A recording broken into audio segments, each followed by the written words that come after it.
it's doing huge damage to itself. There's no question about that.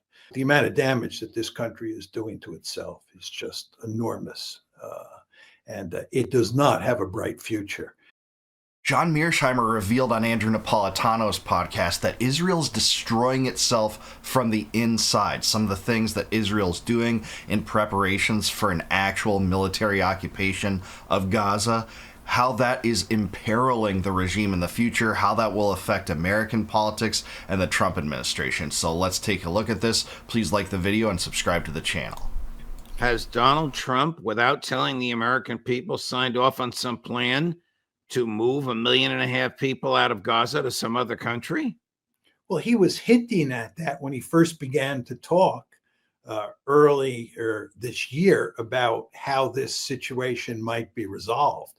But the more important point is that this is the most honest and forthright statement of what Israel is doing in Gaza that I have seen.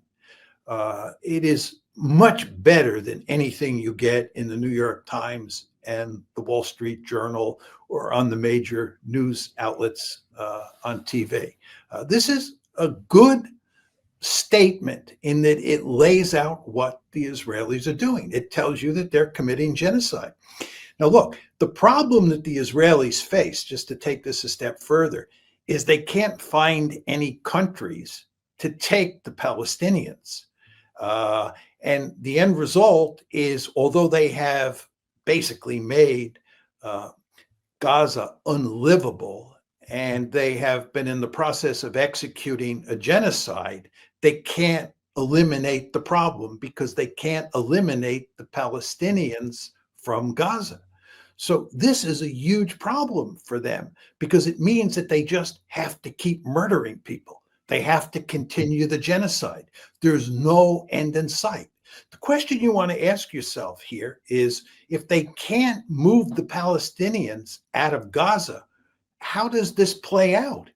The Israelis have no plan for the day after. It's not like the Israelis are going to countenance some sort of new arrangement for the Palestinians inside of Gaza. That's not their goal. As Smotrich said, their goal is to expel them. Yeah, that's exactly right. This is referring to a recent speech that Smotrich did. He's the finance minister. He's a vile human being, by the way. And he says that the goal is to make Gaza unlivable, that people can't live there anymore, even as people like Israel Katz present plans for a concentration zone in the ruins where Rafah once stood. You know, Ehud Olmert has clearly called this a concentration camp, and that's a former Israeli prime minister within Israel. So when they're doing these speeches that aren't in English, that aren't Netanyahu standing in front of Congress, they actually tip their hand. They reveal exactly what they want to do, and that's continue the ethnic cleansing of Gaza. Push the Palestinians out if possible, and, kill the rest. That is what we're dealing with here, and that gets kind of filtered out of the mainstream media narrative in the United States, but that's at play here. And the way they're doing that is to execute a genocide. And again, if you don't have a place to move them to, how do you achieve Smotrich's goals? Is Israel destroying itself? It's a very interesting question. It's doing huge damage to itself. There's no question about that. I don't think that Israel is going to disappear from the map anytime in the near future or in the foreseeable future. But the amount of damage that this country is doing to itself is just enormous. And it does not have a bright future. And I would bet a lot of money that you're going to see lots of more moderate and secular Israelis leave that country with the passage of time. And you're going to see fewer and fewer Jews in the diaspora move to Israel. Interesting. It's hard to know what's going to happen. I mean, what we do know is Israel has succeeded in turning massive amounts of world opinion against it. Sentiments from a majority of countries in the world, just not in the United States yet, but even that is changing. We're seeing the demographics difference between how younger people in the United States think about Israel and older people, and the shifting mentalities even towards some of the people that had previously fond opinions of Israel turn away from it.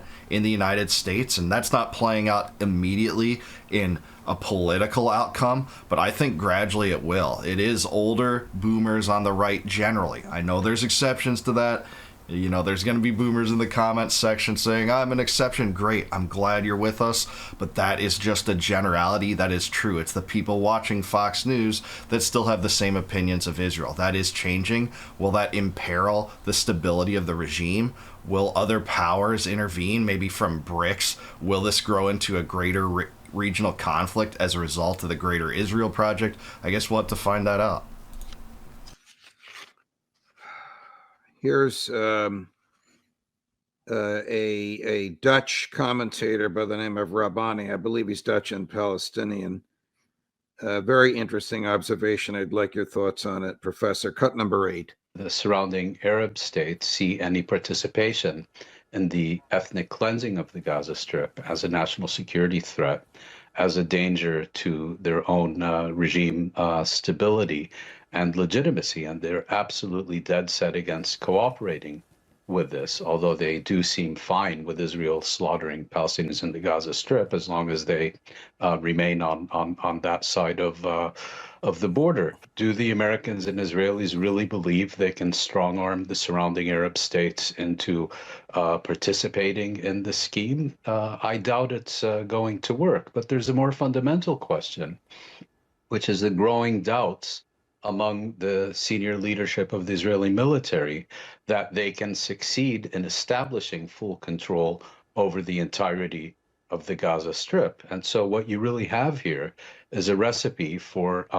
indefinite conflict, indefinite insurgency, and that may be something that suits Israel quite well.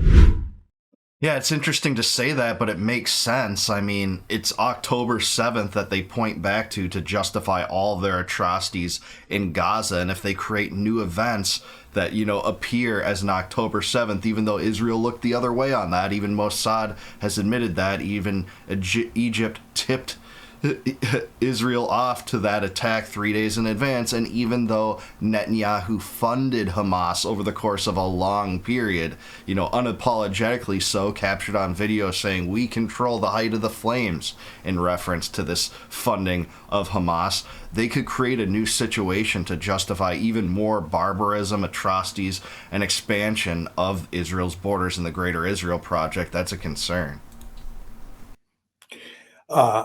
I find it very hard to disagree with him. And he was, in effect, making the argument that I was making, that it's very hard to see how Israel and the United States can find countries that will take these people. I would note to you, Judge, and this is very important, that the Israelis had settlers and troops in Gaza until 2005.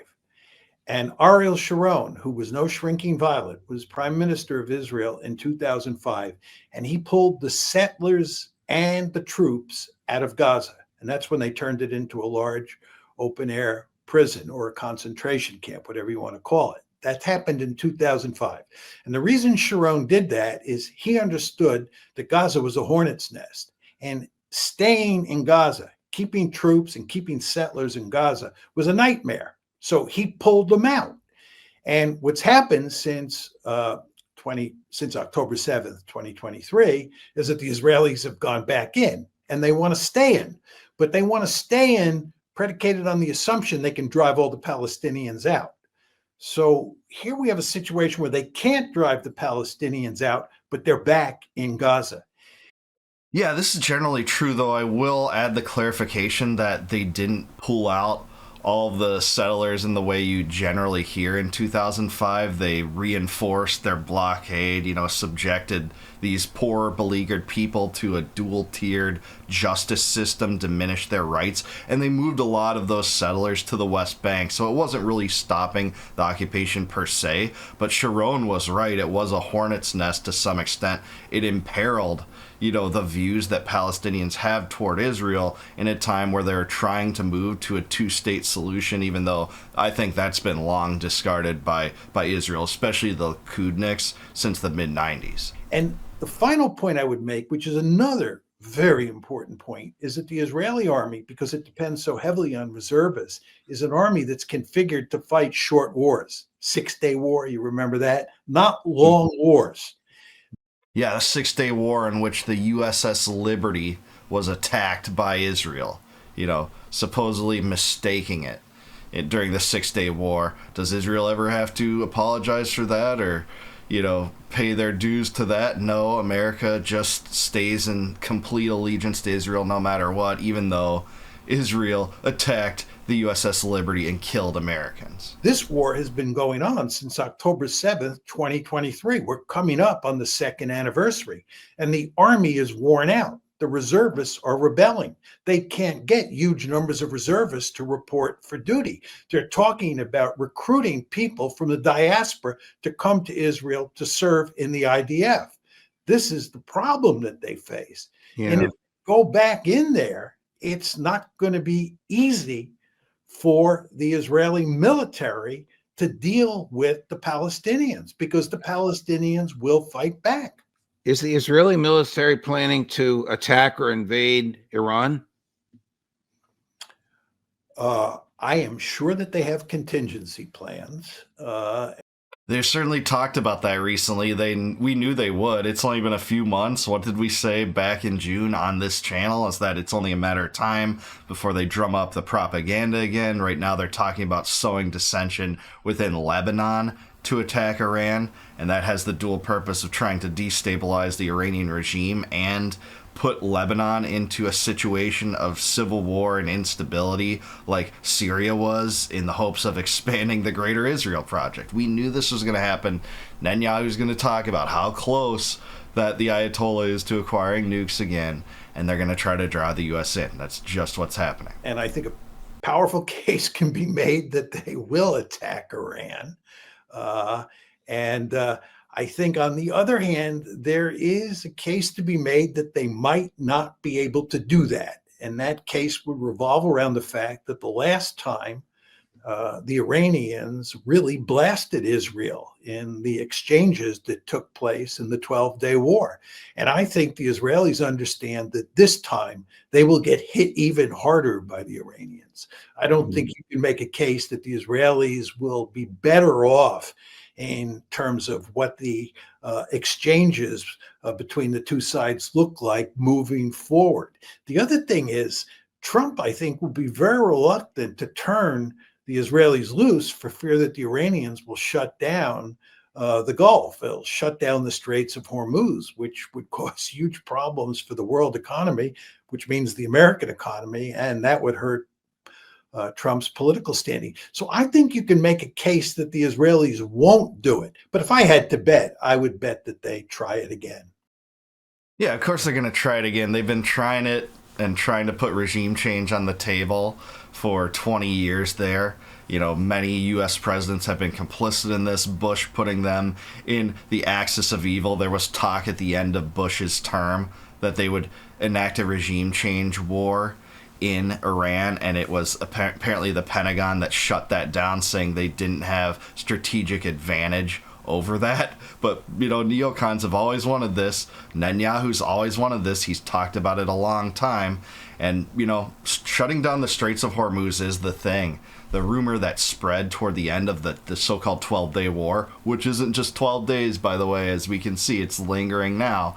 It was the threat of shutting down the Strait of Hormuz that seemed to have moved Trump in the direction of, hey, we're going to put everything in the Iranian hands, see if they're restrained, float the idea of regime change out there. And I think that would have happened if Iran would have actually killed U.S. soldiers, but they didn't. So it was an opportunity to pivot away from that. I'm thankful for that. It wasn't the best outcome. Even getting bogged down in that mess was a stupid outcome that didn't have to happen. But hey, is Israel destroying itself from within? I don't know. I mean, many will be hopeful for that. Certainly, it's a destructive, entangling alliance from the viewpoint of Americans that use reason and deductive logic to realize that U.S. citizens don't gain any benefit from this relationship with Israel. We just inherit, complicity in financing a genocide, complicity in joining stupid backward wars and military strikes and empire building schemes in the Middle East. That's all we get from it. But is Israel imperiling itself through its changes? Well, Mearsheimer thinks that, hey, it's going to cause a lot of, dissident or oppositional Jews to leave Israel. That actually might end up making Israel more right-wing than it is, if you can imagine that, with this Likud coalition in control of everything and aspiring to consummate the greater Israel project probably in the next 10 years because they see that their popular support in the United States is slipping away. What could that do? Could that draw other countries in? It's hard to know, but I know what solution I prefer, and that's to just get the United States out of there, withdraw all of our forces, all of our intelligence, all of our aid to Israel, every last bit of it, to get away from the stupid America First mentality. It hasn't served our interests. It's served the interests of the military-industrial complex and AIPAC and the banks, which finance this nonsense and slap Americans with inflation and debt in the process. But that's where we're at. Let me know down below, do you agree with Mearsheimer? Is Israel destroying itself from within? Let me know in a comment down below. Please like the video, subscribe to the channel, also subscribe to Judge Napolitano, and please consider becoming a YouTube member. If you click the join button below, you can help support the channel, and in return, I'll give you access to all of my videos before they go live to the general public on YouTube. And until I see you guys next time, no more war, no more debt, no more inflation, and no more empire. Peace out, guys. Catch you in the next one.